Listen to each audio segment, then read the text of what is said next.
Hi అండి. ఇప్పుడు నేను చెప్పబోతున్నది బావిలో వెలిసిన అమ్మవారు, అలాగే ఎటువంటి తలుపులు, గోపురం, గుడిలో పూజారి లేని ఆలయం గురించి చెప్పబోతున్నాను. ముందు ఒక లైక్ చేయండి.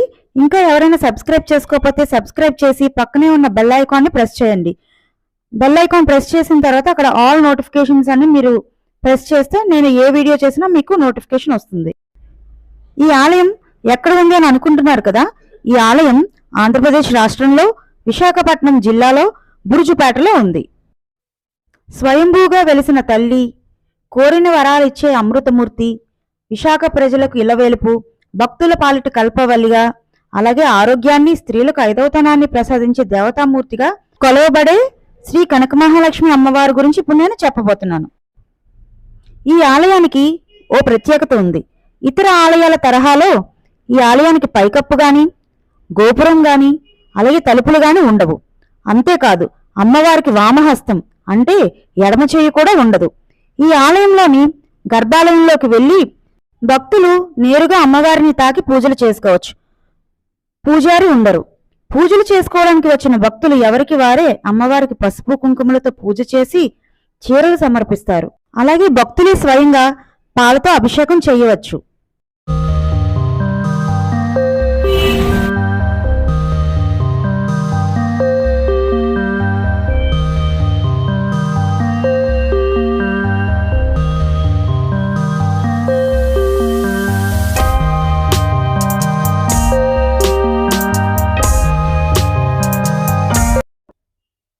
అమ్మవారికి గురువారం ప్రీతికరమైన రోజు. ఆ రోజున తెల్లవారినది మొదలు రాత్రి వరకు అమ్మను దర్శించి పసుపు కుంకుమలతో పూజించి నారికేలం సమర్పించడానికి వచ్చే భక్తులకు అంతు ఉండదు. శ్రీ కనకమహాలక్ష్మి అమ్మవారిని సత్యంగల తల్లిగా, కోరిన వరాలిచ్చే కొంగు బంగారంగా అత్యంత భక్తి శ్రద్ధలతో సేవిస్తుంటారు. సంతానం లేని మహిళలకు సంతానం కలిగించే తల్లి. అందుకే పుట్టిన బిడ్డలను అమ్మవారి ఒడిలో పెట్టి పూజలు చేయడం ఉత్తరాంధ్ర ప్రజలకు అలవాటు.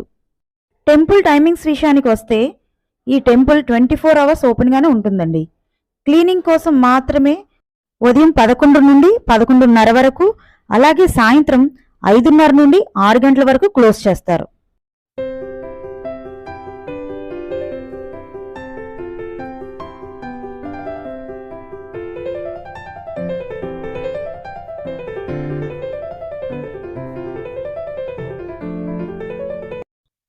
ఇక్కడ ఈ ఆర్చ్ కనిపిస్తుంది కదండి. ఈ ఆర్చ్ వరకు ఏ వెహికల్నైనా అలౌ చేసేదండి.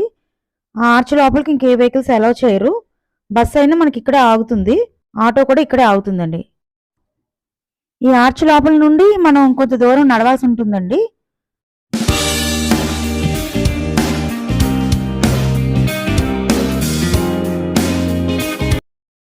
ట్రాన్స్పోర్టేషన్ విషయానికి వస్తే వైజాగ్ ఎయిర్పోర్ట్ నుండి 18 కిలోమీటర్స్, వైజాగ్ రైల్వే స్టేషన్ నుండి 5 కిలోమీటర్స్ అండి. విశాఖ ఆర్టీసీ కాంప్లెక్స్ నుంచి పాత పోస్ట్ ఆఫీస్కి వెళ్లే మార్గంలో ప్రతి సిటీ బస్సు అమ్మవారి ఆలయం వద్ద నిలుస్తుంది. ఆటో గాని, బస్సు గాని మనకి టెంపుల్ వరకు వెళ్తాయండి. ఈ టెంపుల్ దగ్గర షాపింగ్ చాలా పెద్దది ఉంటుందండి. షాపింగ్లో ఏమేమి ఉంటాయో కూడా మీకు అన్ని చూపిస్తున్నాను చూడండి. పూజకి సంబంధించినవి, మనం ముగ్గులు పెట్టుకోవడానికి ముగ్గులకు సంబంధించినవి, అలాగే పిల్లలకు సంబంధించిన టాయ్స్ కానీ చాలా షాపింగ్ ఉంటుందండి. చాలా పెద్దది ఉంటుందండి షాపింగ్. ఇక్కడ మనకి అన్ని అమ్ముతారండి. కొబ్బరికాయ, అమ్మవారికి మనం ఏమైనా చీర సమర్పించుకోవాలంటే చీరలు కూడా ఇక్కడే అమ్ముతారండి. అలాగే మనం పాలతో అభిషేకం చేయొచ్చు అమ్మవారికి. పాల ప్యాకెట్లు కూడా అమ్ముతారు, గాజులు అమ్ముతారు, పసుపు కుంకుమ అన్ని అమ్ముతారండి. చూడండి అక్కడ టాయ్స్ ఉన్నాయి, టాయ్స్ అమ్ముతున్నారు. ఈ లెఫ్ట్ సైడ్ చూడండి ఎంత పెద్ద క్యూ ఉందో. చాలా పెద్ద క్యూ అండి. ఒకటి ఫ్రీ దర్శనం అండి, ఇంకొకటి 100 రూపీస్ టికెట్ అండి, ఇంకొకటి 200 రూపీస్ టికెట్ అండి. అమ్మవారికి సమర్పించడానికి చీరలు అవి అమ్ముతారని చెప్పాను కదండి. ఇక్కడ చూడండి లెఫ్ట్ సైడ్ చీరలు అవి అమ్ముతున్నారు. ఇక్కడ కేశఖండనశాల కనిపిస్తుంది చూడండి మీకు లెఫ్ట్ సైడ్ లో.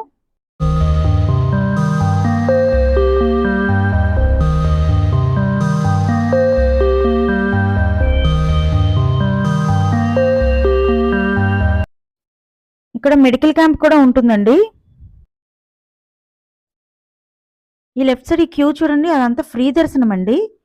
ఫ్రీ దర్శనంకి చాలా మంది భక్తులు ఉన్నారండి. చూడండి ఈ లెఫ్ట్ సైడ్ నుండి వెళ్తారండి ఫ్రీ దర్శనం వాళ్ళు. ఈ 2 క్యూస్ ఉన్నాయి కదండీ! ఒకటి రూ. 100 టికెట్, ఒకటి రూ. 200 టికెట్ అండి. వాళ్ళకి ఎంట్రన్స్ వేరేగా ఉంటుందండి. ఈ వీడియోలో నేనిప్పుడు ఈ క్షేత్రం యొక్క స్థల పురాణం గురించి, అలాగే ఇక్కడ జరిగే ఉత్సవాల గురించి, అలాగే అమ్మవారి దీక్ష గురించి మీకు వివరంగా చెప్తాను.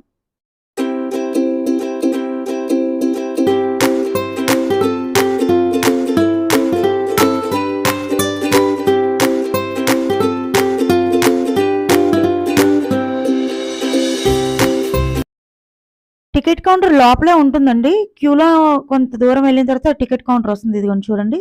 Ticket counter. ఇది రూ. 200 అండి మేము వెళ్ళింది. ఉత్సవాల విషయానికి వస్తే శ్రీ కనక మహాలక్ష్మి అమ్మవారి మార్గశిర మహోత్సవాలు అంగరంగ వైభవంగా నిర్వహిస్తారు. ఈ నెలలో వచ్చే అన్ని గురువారాలు 24 గంటలు ప్రజలు అమ్మవారిని దర్శిస్తారు. సామూహిక అష్టోత్తరం, కుంకుమార్చన ఇక్కడ ప్రత్యేకత. ప్రతి ఏడాది దేవి శరన్నవరాత్రులు కూడా ప్రత్యేక శోభాయమానంగా జరుగుతాయి. లక్ష కుంకుమార్చన, లక్ష చేమంతుల పూజ, లక్ష తులసి పూజ, లక్ష గాజుల పూజ, పసుపు కొమ్ములతో పూజ, పుష్పయాగం, శాకాంబరి, స్వర్ణాభరణ చీర అలంకరణలో పూజలు నిర్వహించడం జరుగుతుంది.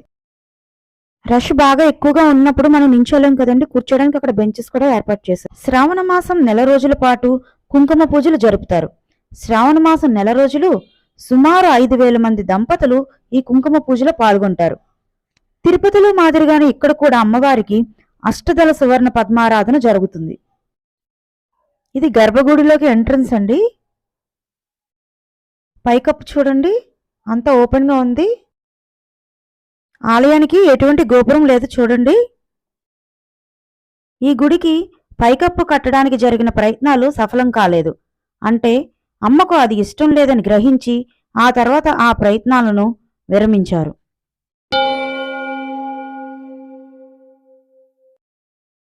ఇక్కడ చూడండి, అందరూ భక్తులే స్వయంగా అమ్మవారికి పూజలు చేస్తున్నారు.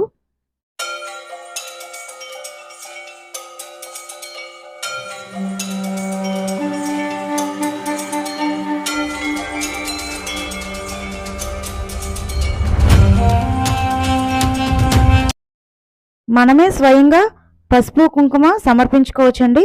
అలాగే పాలతో కూడా మనం అభిషేకం చేయవచ్చు అమ్మవారికి.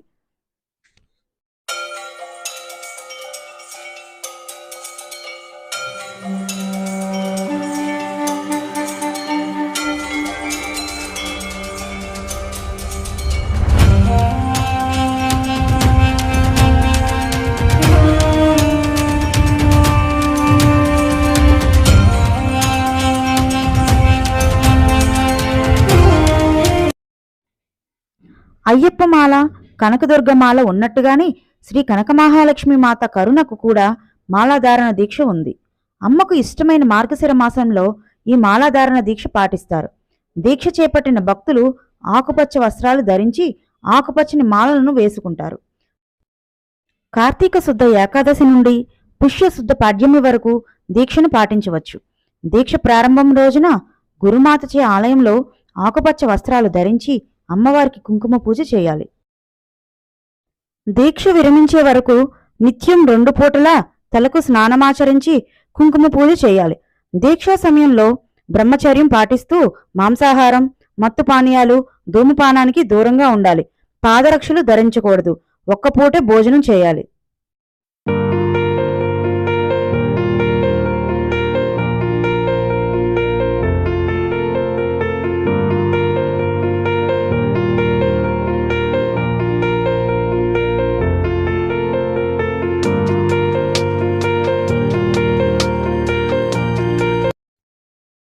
గర్భగుడి లోపల పూజారి ఉండరని చెప్పాను కదండి. చూడండి, భక్తులే స్వయంగా అమ్మవారికి ఏ విధంగా పూజ చేసుకుంటున్నారు.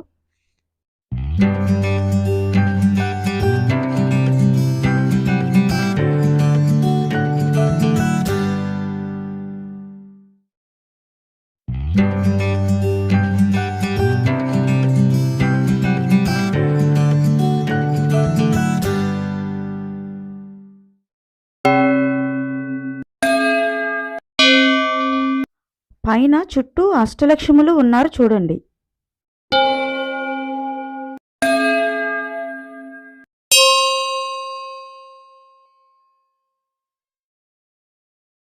ఇప్పుడు ఇక్కడ మీరు చూస్తున్నది అమ్మవారు ఉద్భవించిన బావి. ఆ బావి చుట్టూరా అష్టలక్ష్ములు ఉన్నారు.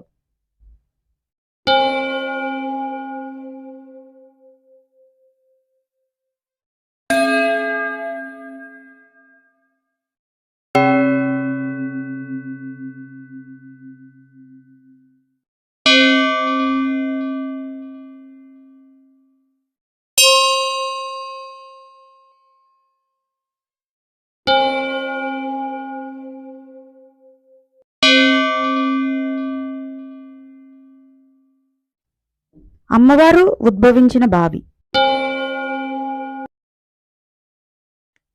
టెంపుల్లో ఎల్ఈడి టీవీ కూడా పెట్టారండి. ఫ్రీ దర్శనానికి వచ్చేవాళ్ళు ఈ ఎల్ఈడి టీవీలో కూడా అమ్మవారిని చూడొచ్చు.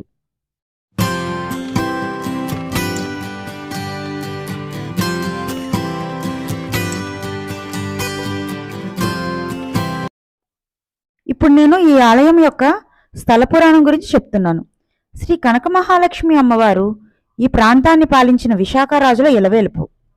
ఆమె నెలకొన్న ఈ ప్రాంతంలో ఒకప్పుడు విశాఖ రాజుల కోట బురుజు ఉండేదని, అందుచేత తల్లి ఉన్న ఈ ప్రాంతాన్ని బురుజుపేటగా పిలుస్తున్నారని అంటారు. అయితే ఒకసారి శత్రురాజులు బురుజురాజుపై దండెత్తి వచ్చినప్పుడు అమ్మవారిపై దృష్టి పడకుండా ఉండేందుకు విగ్రహాన్ని బావిలో పడవేసి రక్షించారని చెబుతారు.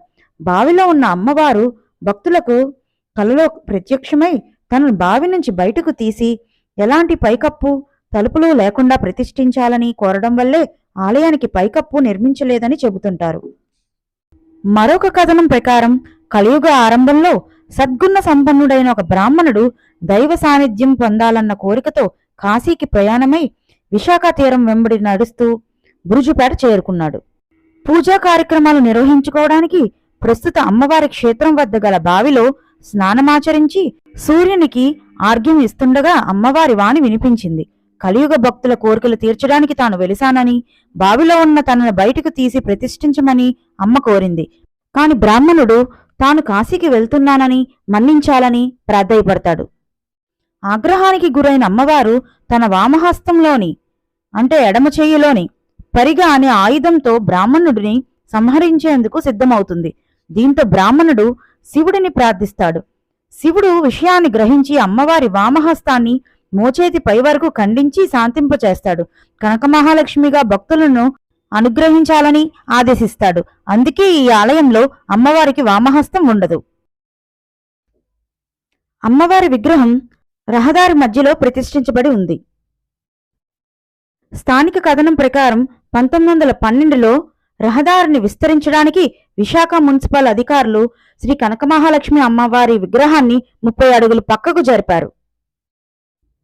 ఆ ఏడాది విశాఖలో ప్లేగు వ్యాధి ప్రబలింది. అమ్మవారి విగ్రహం జరపడం వల్లే అలా జరిగిందని భయానికి గురైన విశాఖవాసులు తిరిగి యథాస్థానంలో అమ్మవారిని ప్రతిష్ఠించి పూజలు అందించడంతో వ్యాధి తగ్గుముఖం పట్టింది. తరువాత శ్రీ కనకమహాలక్ష్మి అమ్మవారి మహిమలు కథలుగా విస్తరించడం ద్వారా విశేష ప్రాచుర్యం పొందింది. ఇప్పుడు మీరు చూస్తున్నది ప్రసాదం కౌంటర్ అండి. ఇక్కడ మనకి పులిహోర, లడ్డు, చక్కెర పొంగలి దొరుకుతాయండి. ప్రసాదం కాస్ట్ అంతా కూడా డిస్ప్లేలో ఉంది, ఒకసారి చూసుకోండి.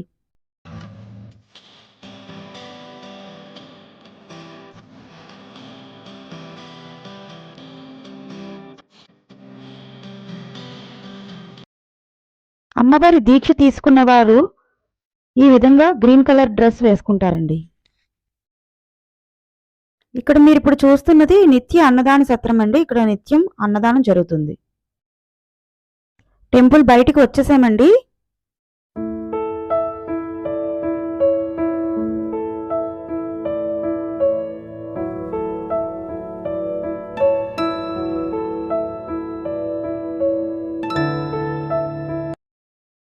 ఇప్పుడు మీరు ఇక్కడ చూస్తున్నది షాపింగ్ ఏరియా అండి. షాపింగ్ అంతా కూడా చాలా బాగుంటుంది. మొత్తం చూపిస్తాను చూడండి.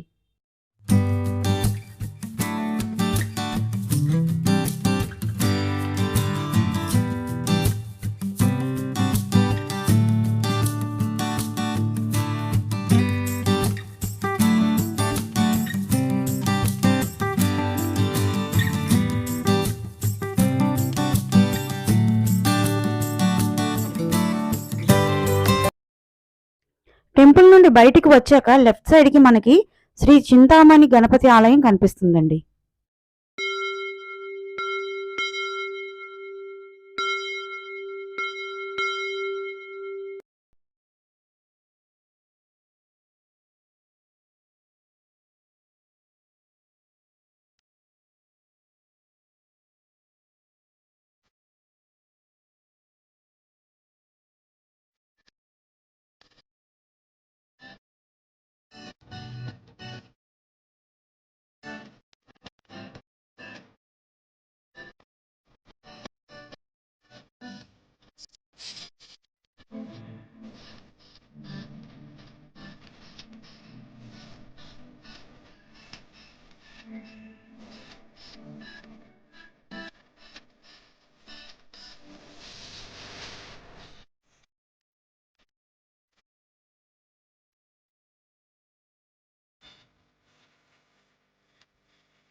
వీడియోని చివరి వరకు చూసినందుకు థ్యాంక్ యూ.